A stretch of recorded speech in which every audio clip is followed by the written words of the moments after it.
following program is a presentation of the Options Insider Radio Network. For more programs, visit www.theoptionsinsider.com or search for Options Insider Radio in iTunes.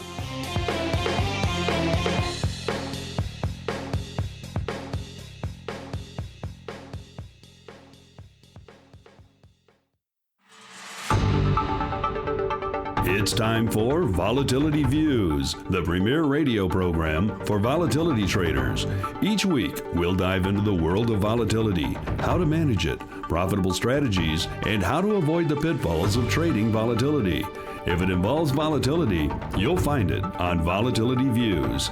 And now, the Volatility Exchange is proud to present your hosts, Mark Longo and Don Schlesinger.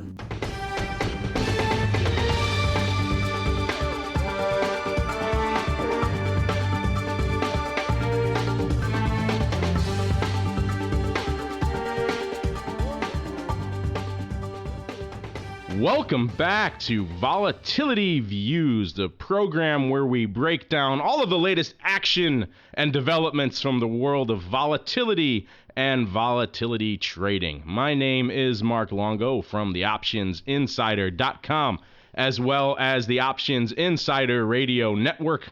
And as always, I encourage all of you out there in the listening audience to surf on over to theoptionsinsider.com, where you can find out more information about all the subjects we're going to discuss on today's show. You can also check out all of the archived episodes of this program, and also, perhaps most importantly, submit your own questions and comments for the program, including a bunch of listener questions that we're going to dive into today. So we're looking forward to that. And as always, joining me on the Volatility Views panel, first up, we have back all the way from France just to make the show for you today, listeners, my co-host, my partner in crime, good old Don Schlesinger from the Volatility Exchange. Don, welcome back to the show, and I'm glad you made it back safely from all of your globe-trotting, sir. Merci. Bonjour tout le monde. Thank you. Hello, everybody.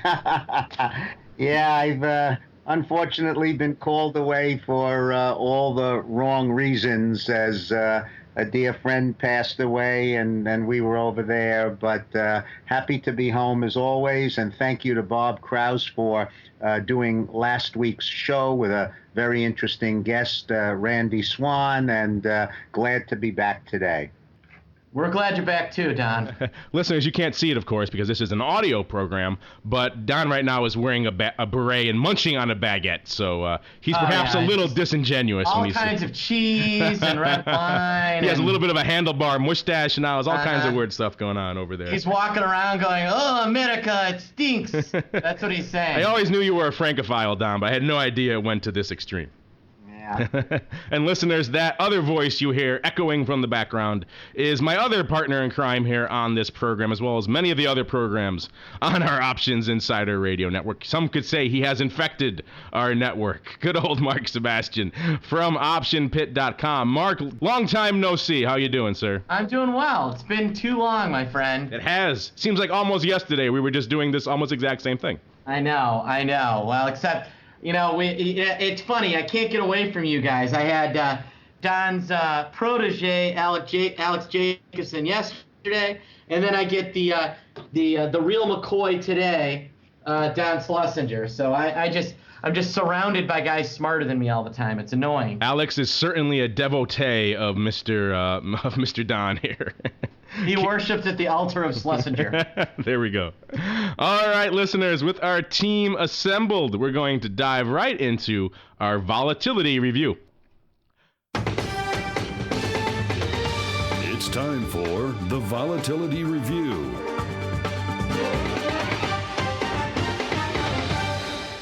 All right, and welcome to the Volatility Review. This is, of course, the portion of the program where we dive into what was trading, what caught our eye from a volatility and volatility trading perspective over the past week. And it was indeed, there were a few interesting developments, I think perhaps most notably in the NASDAQ realm, with Apple really just setting fire to their earnings estimates and plunging to the downside, down well over 10% at their lowest point. Yeah, and more ugliness today. Yes, indeed, Apple following suit. So maybe Don will take that as our cue to start off with NASDAQ land. I know we've discussed many times, I've often jokingly referred to NASDAQ as Apple Plus.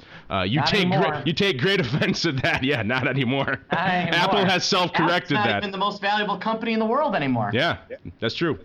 So Although Don, it looks like it's getting it back. So Don, what caught your eye from the past week's worth of NASDAQ volatility action?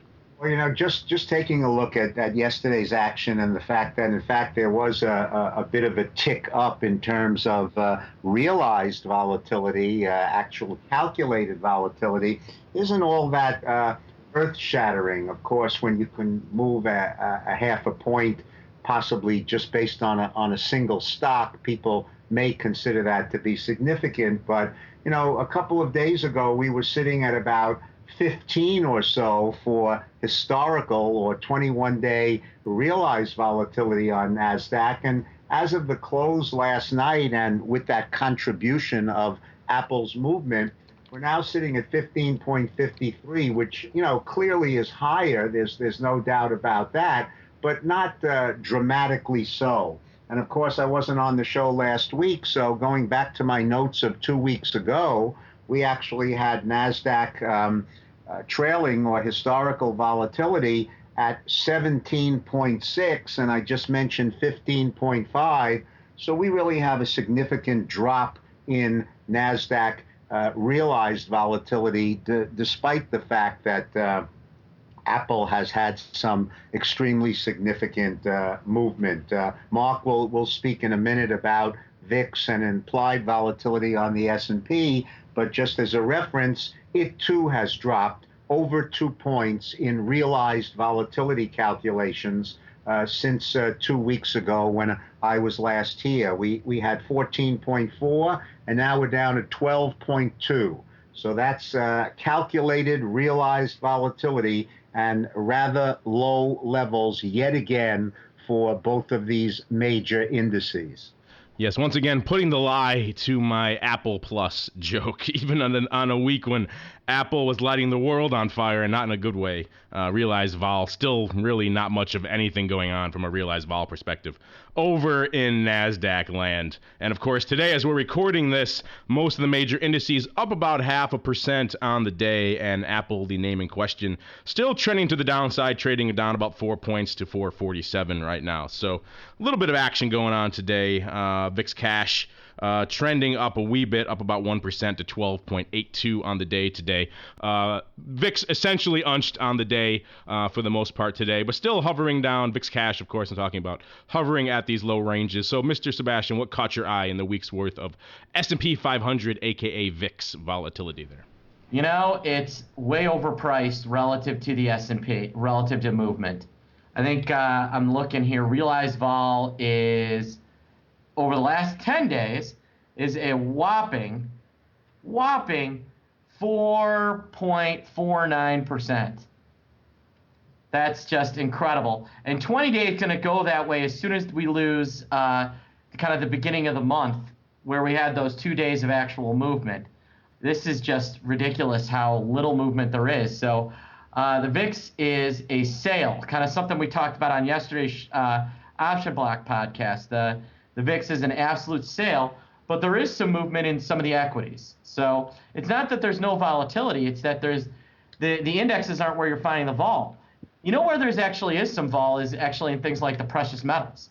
We're seeing volatility in other spots, just not in the S&P 500.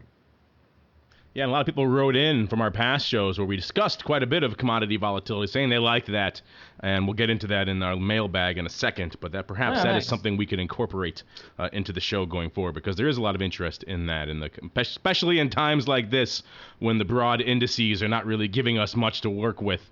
You're right. There are most of the vol is siloed these days in individual names and some individual commodities, so we have to look a little bit farther afield than normal to find some volatility to discuss. I think with that, we're going to wrap up our volatility review and get into what I think is for a lot of us here on the show is our favorite segment. We love our guests, don't get me wrong, but we love hearing from you, the listener, too. And we don't get to open up the mailbag as often as we'd like. So without further ado, we're going to dive right into our mailbag.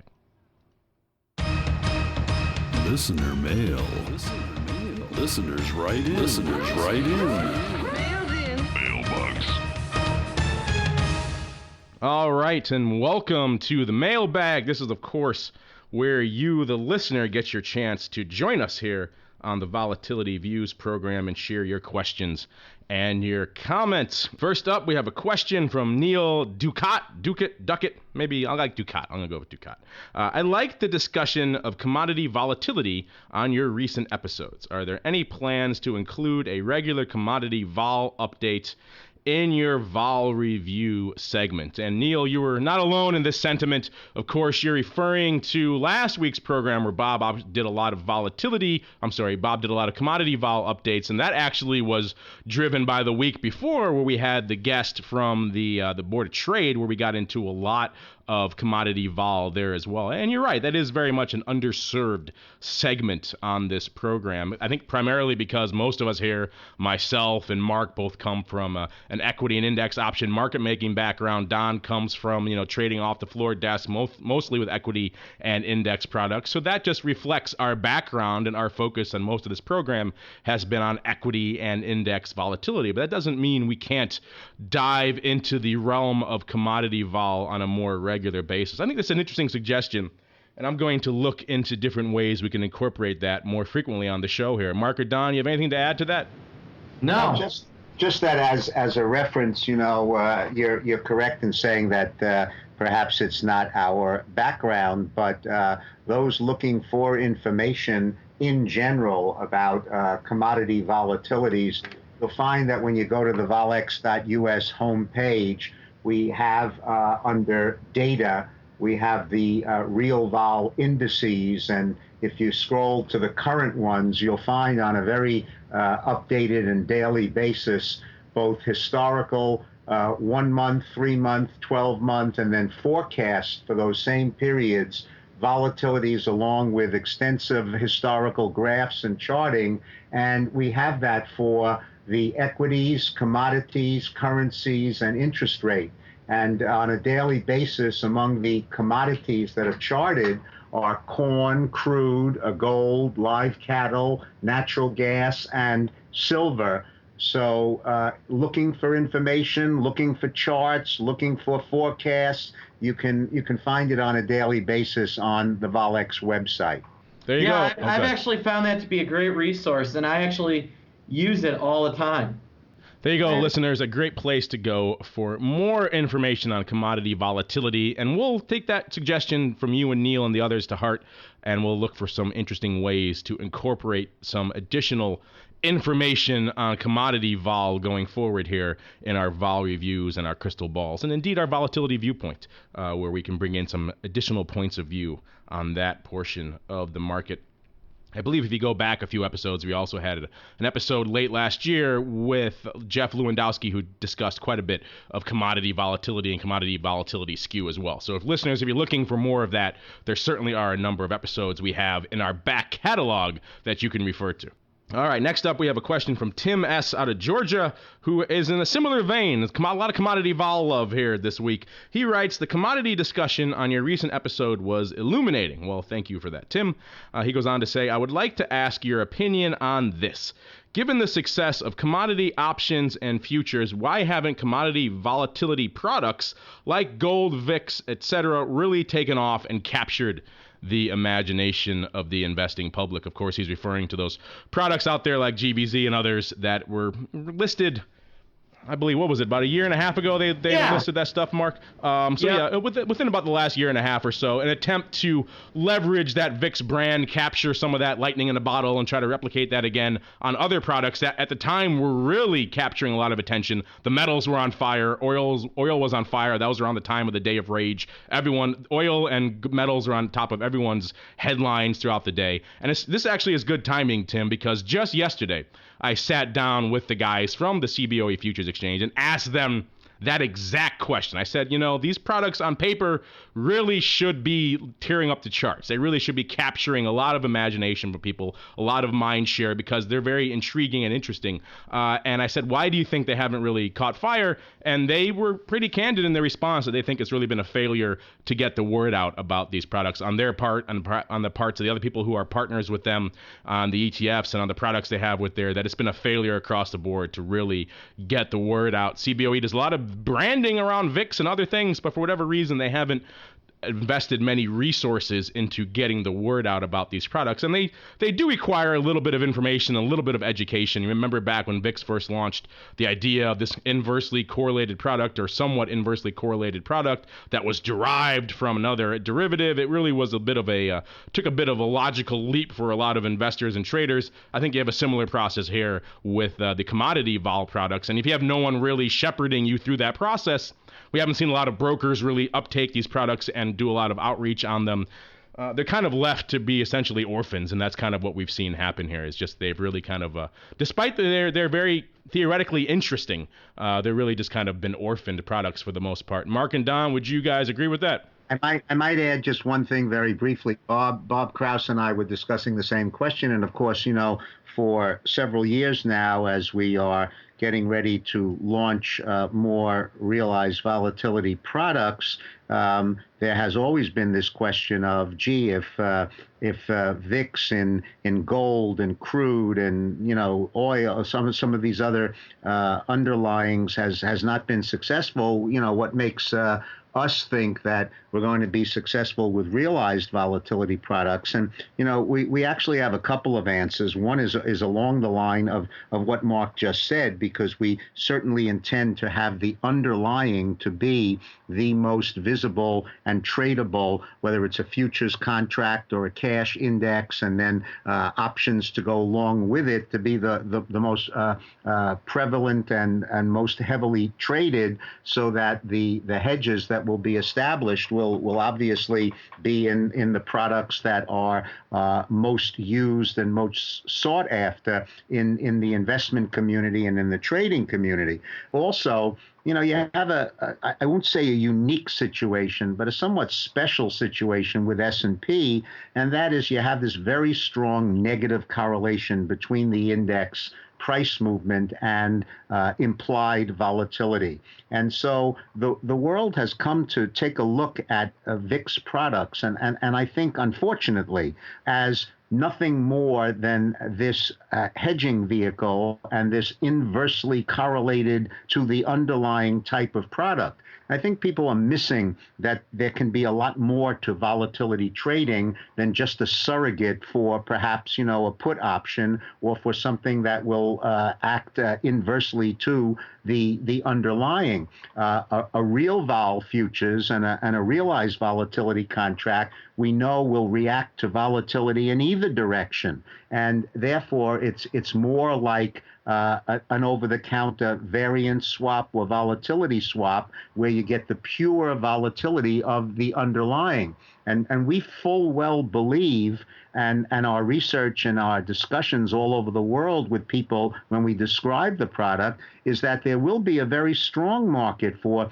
this type of volatility product on a wide range of underlying assets, because you're going to be dealing with a calculated pure volatility number. And there's lots of things that you can do with trading volatility other than just use it as a hedge against systematic risk of, let's say, an S&P or an equity index. So that's something to consider as well. Indeed, many different facets to that question, and many different reasons why those products, though perhaps theoretically intriguing, have not exactly caught fire with the trading public as a whole. All right, next up we have a question. This has got to be coming in from Twitter because I love the name. Mr. Otto. A question from Mr. Otto. He writes, with Apple, this one for you, Don, so put your thinking cap on, or perhaps your arguing cap, depending how you feel about this one. With Apple and other recent names blowing through their straddles post-earnings, would Don concede that there are indeed times when it is appropriate to buy volatility? And Don, I have a feeling I know where you're going to go with this one, but by all means, what do you say for our friend Mr. Otto here?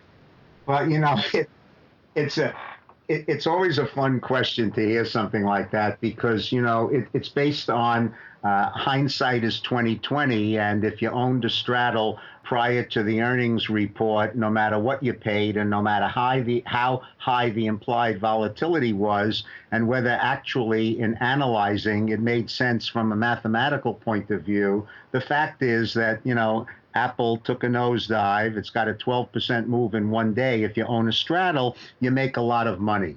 So the short answer to, are there times when it's appropriate to buy volatility? The answer is, yeah, if you know that the next day the underlying is going to move 12%, that would be a great time to buy a straddle, okay? So I say that a little facetiously only because we can't always know that, and our crystal balls are not always that good.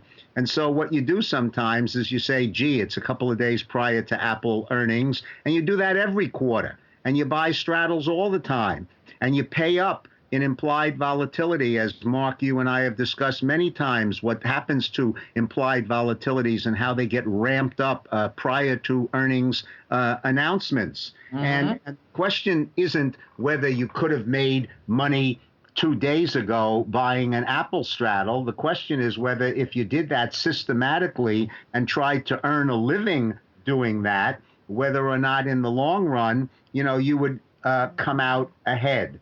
And the guy who buys his first lottery ticket and wins $1 million the next day probably comes to the conclusion, this is a great thing, buying lottery tickets, Mm-hmm. But most people can't earn a living at doing it. Now, if the question is, are there times when it's appropriate to buy volatility, and can you identify all of them and be so prescient in your forecasts that, you're right more than you're wrong? Well, my hat is off to you. And maybe there are some people who have those skills to try to earn a living buying straddles and buying volatility. I just happen to think that it's extremely hard to do, and you can't demonstrate the wisdom of doing it by pointing to any single episode where it would have been successful and saying, you see, I told you so. That was a great thing to do.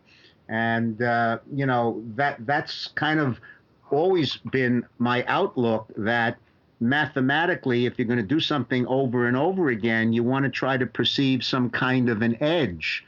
And if you walk by a roulette table and you bet on number 7 and it hits and you get paid 35-1, it doesn't mean that you made an intelligent bet. It just means that you made a negative expectation bet, but you happen to get lucky and make money anyway.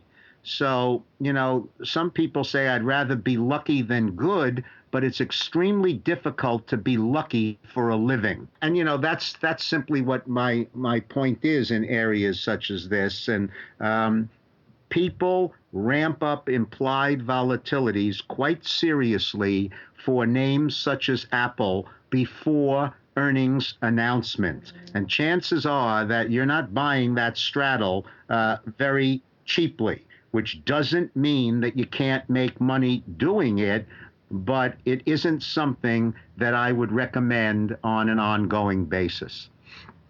There you have it, Mr. Otto. Kind of what I think you and I and most listeners assumed Don would say, but it's good to have a chance to let him air out his views on buying volatility every now and then. Of course, this is reminiscent to a discussion we had recently going back to Mr. Taleb and the way we assumed, I think most of us assumed, that he would be a net buyer of premium, and even he is resorting to selling the at-the-money premium to finance his long-term out-of-the-money puts. So. And Mark, if you'll remember, I made a similar comment, so yes. At least if nothing else, people won't accuse me of not being You're consistent. If there's one topic upon which you are consistent, sir, it is the buying of volatility. We talked about his put back spreads, and one of the listeners pointed out that, at certain times of a crash of 87 or long-term capital management or Lehman collapse or all of these catastrophic events, how much money you can make with a spread like that. And again, I kind of facetiously said, well, if you put one of them on every month since the crash of 87, 25 years ago, and you did have a 25 times 12, 300 of them are, and you're pointing out to the ones that did so great, just let me know when you subtract what you lost on all the others, close to 300 that didn't make money, whether you came out ahead or not. And I probably think I know what the answer is to that. So, Don, the one thing I would say is that I think if you look systematically, I would agree on indexes and major things like that. The straddle play is a losing proposition unless you really know what you're doing. There are guys who could legitimately buy vol almost all the time and scalp their way to dollars and cents. I think that at pointed times during individual equities, there are some certainly periods of time when overall market volatility is low and equity vol maybe gets a little overdone into earnings seasons and things like that, that the cacophony of purchases can really outperform relative to a cacophony of sells. And we're kind of going through a period like that. But it's not, there's really no situation where you could say I always buy options and close my eyes and win. I think the same cannot be true, at least in indexes. I think the same is not true on the sell side. I'd be up in the air on the sell side for a grouping of individual equities. But and you know what, Mark, I don't disagree with you at all. And in fact, I'll repeat what I said before. I don't think at all that it's impossible to make money doing this, but I think it's extremely hard, and I guess it takes a great deal of talent and a great deal of studying and vigilance in order to overcome what is somewhat of a stacked deck against the buyer of options. Mm-hmm. So again, I tip my hat to any and all who are capable of doing this on any sort of a long-term ongoing basis. But, just as a caution for our listeners, it's just not an easy way to earn a living. And Mark, I had to tip my hat to you. Cacophony, that's certainly, you're bringing your $10 words to the table today, sir. Well, thank you. Yeah, unfortunately, it's not the right one for this particular sentence, but hey, we have to give him some points for trying, Don. All right, next up, we have some international love coming in all the way from sunny and scenic Florence, Italy. We have a question, or more of a comment, really, from Alfonso Strolli. I love that name. He writes, "Ciao, Vol View crew." Ciao, Alfonso. He goes on to write, "I find your program very informative." Well, thank you very much. Mark Longo is indeed the voice of options and certainly the best in the world at what he does. That isn't very hard, Alfonso, and you're pretty much the only one doing it. So I guess I can take some credit for that, but I don't know if that's exactly the salutation it was meant to be. Don provides a perspective of a veteran of many volatility battles, and Mark Sebastian is nothing if not entertaining. Thank you for this great and unique program. Keep up the good work. Well, thank you, Alfonso. That's a lot of love. Good to know our reach extends all the way to Florence, indeed, the birthplace of the Renaissance. That's what's the most impressive about this, that they're listening to us in Italy. I just find that spectacular, I can just see someone sitting at the base of the Palazzo Vecchio right now, perhaps having a nice little espresso and listening to the Volatility View show. It just brings a smile to my face, Don. Hard to believe, huh? All right. And Mr. Sebastian, you are indeed entertaining. So I think he wrapped it all up pretty nicely. Mm-hmm. All right, next up, we have a question. This is along the similar veins as before, Don. A question from Tim42 for Don. He writes, has Don ever bought an underlying, or does he only sell those two? And I think, Don, we alluded to this on a recent episode, and I gave you a hard time. You said you must have at least bought some hedges in your day. So what is the answer there, Don?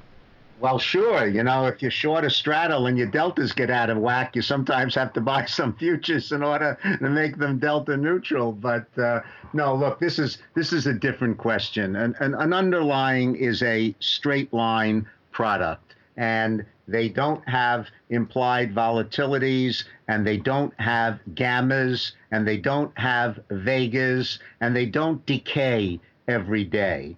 And so the concept of buying a stock or a futures contract, whether you're a technical trader or you're a fundamental trader, because you think the outlook is to the upside, obviously is, rooted for hundreds of years and certainly has its place.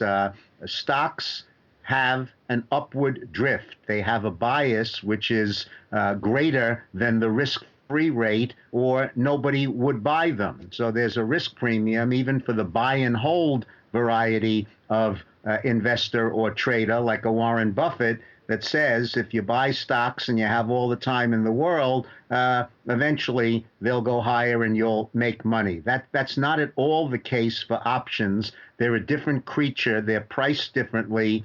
They behave differently. And most of the time, certainly for at the money and out of the money options, if you buy and hold, you wind up losing rather than winning. So yes, of course, I've bought underlying on occasions, and there's no reason to think that anybody should be predisposed to always selling futures contracts or stocks, and I'm not one such person either. He's not a madman, Tim42. He doesn't just sell and go away. He does have to hedge every now and then. So there we go. I own mutual funds. Oh, well, there you go. There you go. See, he's long. He's long equities. He's long mutual funds. He's a madman for long positions. There you go. All right. How come you're just not constantly short VIX? Yeah, right. Next up, we have an interesting question here from Ed. Just goes by Ed. He says, I am very interested in SPX and SPX volatility, aka VIX.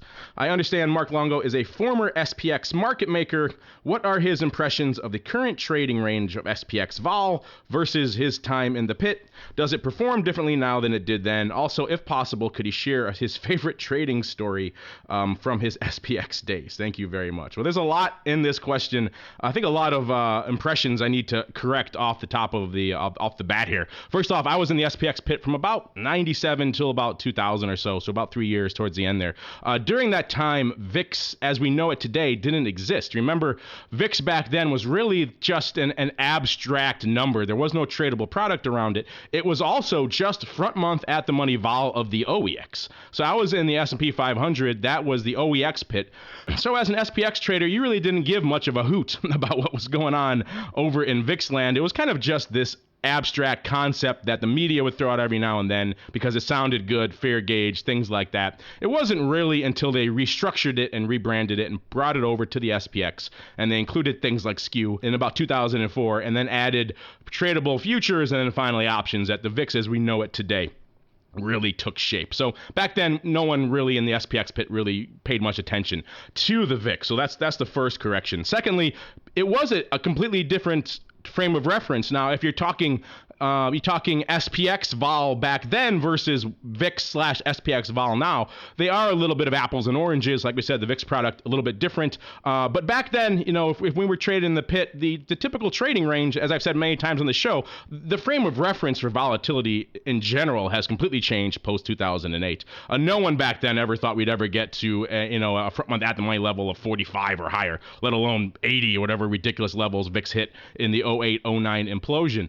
Back then, I routinely remember having conversations with guys in the pit about when front month SPX vol would trend up to about 18, usually 19 was the level, definitely in the high teens. That's when you start having the discussion again, oh, it's time to short it, and the guys would start working in positions of short vol because that to them was the upper end of the boundary for their frame of reference, and they would usually try to short it and have it come back. Oftentimes it would come back to bite them. Sometimes it would stay up there for quite a while. Sometimes it would mean revert a little bit more aggressively. But that was usually the point where people started saying, wow, vol is really high, that 18 to 19 level in the front month ATM for SPX.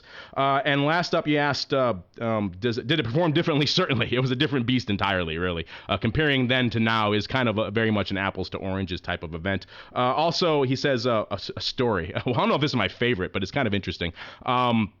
And it kind of just illustrates the differences, I think, what we saw back then on the trading pit environment versus the more modern electronic environment, some of the differences between then and now. And the pit gave you a little bit more in the way of inference as to what was going on than you get now in today's modern screen environment. That was perfectly, I think, exemplified by a moment, I forgot the year, but it was a typical morning. You walk into the SPX pretty slow the first half hour of the day or so, and then all of a sudden, out of the blue, I was standing near one broker, their phone lit up, and then next thing you know, Merrill's broker's phone lit up. Next thing you know, Bear Stearns. Next thing you know, every broker in the pit's phone was lighting up, and they were all calling out markets for downside SPX puts. That alone is enough to give you a little bit of pause. But then they all started lifting offers on these things. And lifting, you never had an opportunity. Usually they would come in mid-market. They would try to nickel and dime you to death. Here's a moment where every broker in the pit is lifting offers on your downside puts. And so that, needless to say, gave me a little bit of pause. A lot of guys around me did trade that trade. They sold the puts. Remember, we traded delta neutral, so you'd sell the puts. You have to hedge with futures against that. So you turn around to your futures broker to try to sell the underlying S&P future. And in that, just that brief time frame, just that sheer second of hesitation I had to say, wow, something really isn't right here. The SPOOs dropped about 20 handles. And so everyone who did those trades, 20 handles in the SPOOs, it really is that'll leave a dent in your P&L for the rest of the year. And it turned out that was the moment where Rubin stepped down as Treasury Secretary. Of course, the news leaked out early, and everyone was trying to scoop up some downside puts in the S ahead of that. So perhaps not a fantastic moment, but in avoiding that, I think that kind of exemplified some of the things you can get out of the pit trading that are kind of more difficult today. So there you go. That's one of my more, I think, salient memories from SPX days. Mark, refresh my memory. You never traded out in the S, did you? Yeah, no, I did. Oh, you did? Okay, so maybe you want to share one little quick story here before we wrap up the mailbag. Yeah, one of the funnier stories was the guy I was working for. We had a huge delta roll. One of the things you have to be aware of is that, and this is different from the kind of the futures pit, is that with the SPX, you'll have positions all the way out. Right today it's the contract is February 2013, which you would hedge with the March future. You'd also hedge the March contract with the March future. Now, here's the interesting thing. You hedge June and September and December and all the stuff behind it with the March future as well.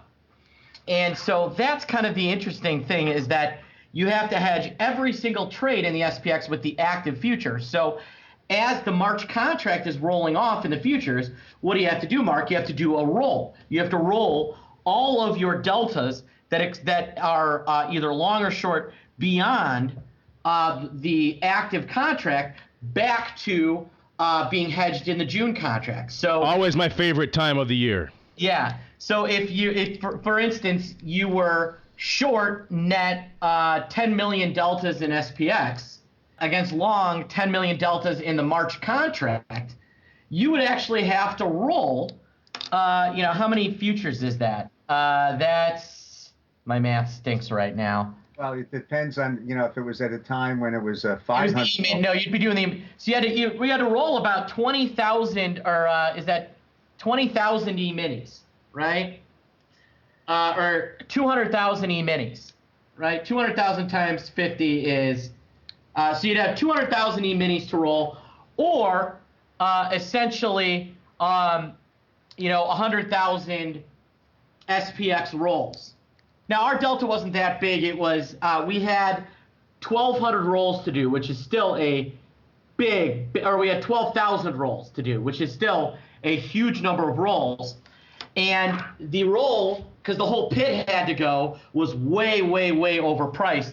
So the guy I was working for decided to wing the roll. He literally let all of his deltas expire into cash. Ugh, and then sold futures. And he had a job the next day? No. This was the owner of the company. Oh, and okay. he had basically decided that he thought the roll was going to print, that the SPX was going to print low. So the roll was printing 25 over, and he executed the roll for $1.50 under. It was absolutely brilliant. The guy made, on 12,000 rolls, he made an extra $1.75. So you do your math on that one. That's a nice little trade. That's why he's the owner of the company, I suppose. He can do things like that and get away with it. I'm sure if you tried to do that, you would walk in the next day without a career. they managed to get like 1,000 done before the print. But yeah, the print was down. No, it was over, not under. You know, I predated you out in the S, so you couldn't even really do the minis. They were limiting you still then. I think you can only do 20 at a time, so the E-mini was essentially useless. You still had to use the big futures. I was on the line. I was actually, I just started that pit, so I was on the step, and I'm listening to the guy in my ear go, sell 250, sell 250, sell 250. It was hilarious. And he just kept knocking them out. And then the print comes up, and it was $2 lower than it was $2 lower. So he took in, or it was $1.50 lower. So he took in basically $1.75 credit on the trade. Madness. And you must have been out there after it expanded and the pit became just a monstrosity. You were probably out there post-expansion. Like you were in there when the OEX was still a power player. Yeah, the OEX still, the 1.5 still existed to any real appreciable degree. You don't really have that much anymore. Then slowly VIX took over, and then the Dow actually took over for a while there too, and became a big player over there. So yes, there we go. Some SPX pit memories for you listeners, and for you there, Ed. We have another question from Donald that kind of rolls into the crystal ball. So maybe we'll save that one for next week, or maybe I'll ask it in the crystal ball and we'll discuss it there. But that is going to do it for the mailbag for this week. Thanks to everyone who wrote in. And now we're going to dive right into our final segment, our crystal ball segment. And now we take a look at the crystal ball.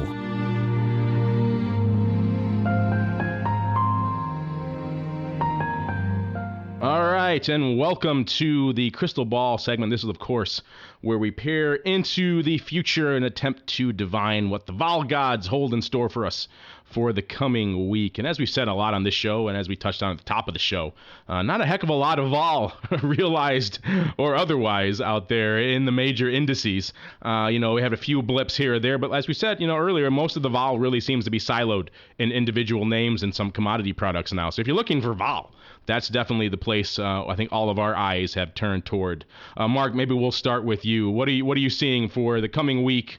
And I'd imagine you're kind of say pretty much what we said in the last couple of shows, that not too much in index land. Maybe you got to start looking elsewhere for your vol. If you're looking for volatility, look in the precious metals and in individual equity names. There just isn't any in the other products. What's your poison of choice in metals land? Gold, silver, elsewhere? Silver seems to be the vol in silver seems to be better priced than the vol in gold. So if I was going to go long vol, and I think we are going to see an uptick, I think you'll see it in silver, where I think there's some real ability to play silver here. It's really, I think both gold and silver have a real chance at blowing through those 200-day moving averages and taking an absolute dive. So yeah, SLV and silver in particular seem to really have some appreciable vol to it. Gold, for whatever reason, hasn't really seemed to have that implied explosion yet that silver has had, where you can actually get a little bit more bang for your buck out there trading in silver land right now, particularly for the premium sellers out there. So silver definitely I think is catching a lot of people's eye. A lot of people waiting for gold to follow suit. It seems to be a bit of a laggard for whatever reason from a vol perspective. Don, what about you? What are you watching for the week ahead from a volatility perspective? And it could be anywhere. It could be NASDAQ, could be S&P, could be commodities, could be your favorite French currency, whatever floats your boat, sir. Oui. Well, actually, if you don't mind my kind of peeking into that last question that might have segued into this, I'll take a stab at it only because. Tell you what, I'll read it out for the listeners. We had one last question there, listeners. We couldn't really get to the mailbag, but it kind of pertains here in the crystal ball. It's a question from Donald Simmons. He writes, with volatility trending lower and no relief in sight, what do the hosts think are interesting strategies for a time of stagnant volatility? Don, I know why you want to answer this one because he's your namesake. Maybe this is your cousin writing in here. Well, no, the funny thing is that, I'll state like my strenuous objection to volatility trending lower and no relief in sight. Like no relief in sight usually means there's something bad going on, and I'm trying to figure out what's terrible about volatility trending lower. It used to be my favorite concept in the market. So I don't need any relief from volatility trending lower. But in any event, the question is, what are interesting strategies for stagnant volatility. And of course, the answer to that are all the classic ones that profit either from markets that are going nowhere and are locked in a trading range, or with a prediction of even lower volatility to come. And so for those who are somewhat familiar with the nomenclature of options, that could be anything like selling a straddle, selling a strangle, doing a ratio 1-by-2 spread, buying a butterfly, buying a calendar spread, anything that would profit from this kind of market movement. I don't know if I actually spoke those words or not before it crashed. But yeah, so yeah, there you go, Don. Thank you for that. And Donald Simmons, thank you for writing in. Glad we could squeeze your question in as well. And that, unfortunately, is going to do it for this episode of Volatility Views. But before we go, I like to check in with each of my cohorts here on the Volatility Views panel to see what they have going on in their respective necks of the woods. Starting off with you, Mr. Sebastian. What is coming up in the land of OptionPit.com? Just check out our blog. I'm going to be on Fox next Friday, and read our blog every day and listen to us on podcasts and stuff. Yes, you have quite a few podcast appearances, including, of course, Option Block yesterday and some other forthcoming stuff here on the Options Insider Radio Network. So stay tuned for that. And last but certainly not least, Don, I know you guys have a lot of things brewing over there at Volex and volex.us. Anything particularly interesting you want to let our listeners know about before we sign off for this week? Yeah, actually I do, and it's something that perhaps we can devote a little time to discussing in a future show. There is a new strategy article that Bob Kraus and I worked on, and it's right at the top of the What's New at the head of the homepage of volex.us. And it is an article on spreading of VIX futures against real vol futures. And of course, theoretical in nature, simply because the real vol futures are not yet trading on the indices, but there was a nice research piece done by the same person, Nick Lee, whom we had on our show a while back, and who did other work for us. And we discuss the spread between VIX futures and what would be real vol futures, just as you might discuss the theoretical premium of implied volatility over realized volatility. And we trace it over the years, and we show how the different months stack up, whether you use a trailing or matching up the actual expirations of each. So there's some interesting conclusions to be drawn, some profitable potential trades that will exist going forward. So listeners, take a look at that, and perhaps we'll discuss it a little bit more in the future. There you go, listeners. Some more interesting stuff to peruse over there at volex.us. You can find a lot of interesting things. I often like to just surf over there and sometimes just start clicking around and see where my clicks and the links will take me. You never know where you're going to end up, Don, once you surf on over to volex.us. There's a lot of stuff there. There is. It's certainly becoming a content-rich environment, to say the least. And, of course, you can find links to all of our older shows there, as well as a breakdown of different subjects and guests. It's a really great archive of our content broken down by subject matter, which is fantastic. So you can find all of that and more over there at volex.us. And as always, I would encourage all of our listeners to surf on over to theoptionsinsider.com, where you could read more about everything we discussed on the program today, including all of the questions, and of course submit your own questions for the show and access all of the archived episodes of this and every other program on the Options Insider Radio Network. And before we go, all of us here on the Volatility Views panel would like to thank all of you out there in the listening audience for downloading and streaming and subscribing to this program and making it such a success. And we'll see you next time right here on Volatility Views. Thank you for listening to Volatility Views. Join us next week as we keep our listeners on the cutting edge of finance and risk management with lively topics relating to volatility. Volatility Views is brought to you by the Volatility Exchange. If you'd like to learn more about vol contracts, please visit www.volex.us. If you'd like to submit a question for the hosts, then surf over to www.theoptionsinsider.com/forum and post your question question in the Volatility Views forum. Questions can also be submitted via email at questions@theoptionsinsider.com or via Twitter at twitter.com/options and twitter.com/volx_info. Facebook users can submit their feedback via the Options Insider and Volatility Exchange Facebook pages.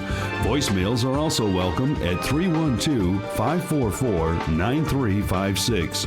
Thanks again for listening, and we'll see you next time on Volatility Views. The views expressed on this program are not intended as investment advice and do not constitute an offer to sell or a solicitation of an offer to buy any securities or other financial instruments and may not be relied upon in connection with the purchase or sale of any security or other financial instrument. The opinions presented on this program represent those of the speakers and do not reflect the views of either the Options Insider Incorporated or the Volex Group Corporation. The preceding program was a presentation of the Options Insider Radio Network. For more programs, visit www.theoptionsinsider.com/radio or search for Options Insider Radio in iTunes.